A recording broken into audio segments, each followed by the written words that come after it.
There has been a stigma around mental health since the beginning of time. Stigma, as defined in Susan Whitborough's book Abnormal Psychology, is a label that causes certain people to be regarded as different, defective, and set apart from mainstream members of society.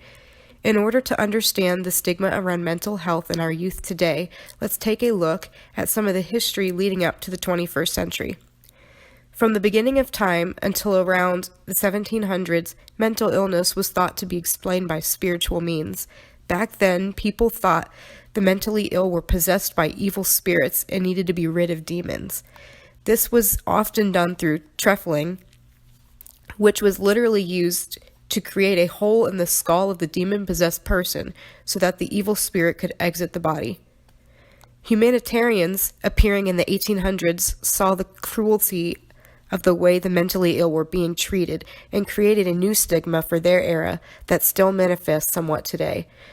While humanitarians believed that mental illness was derived from cruelty, stress, and poor living conditions, people began to open shelters for the mentally ill that quickly became overcrowded, leading to the abuse of mentally ill once again.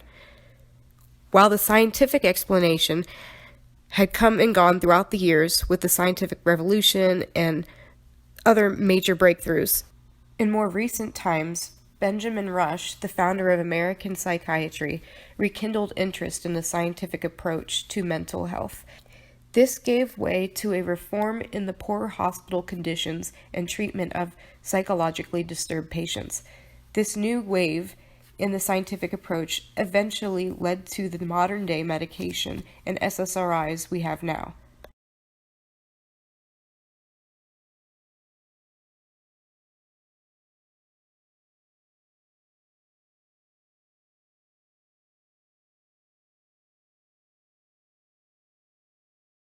People blow it off, make jokes, make memes, stuff like that. They don't really pay attention or care about it. A student changes over the years, if that change would affect the safety of the school. I have a lot of depressed and suicidal kids at my school, but I feel like a lot of people go to counseling for attention and so they can tell their friends instead of going to actually help themselves.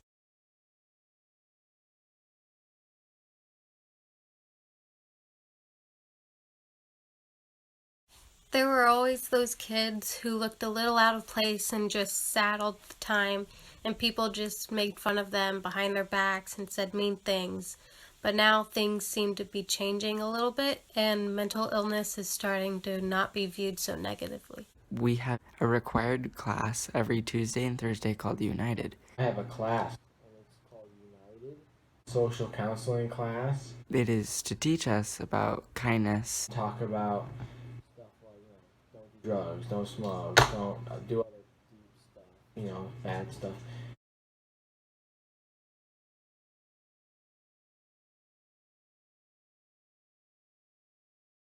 And I think if they're gonna have that class, that they should actually help those students. I feel that people could be a little more direct with it, because if you're not gonna care, they're not gonna care.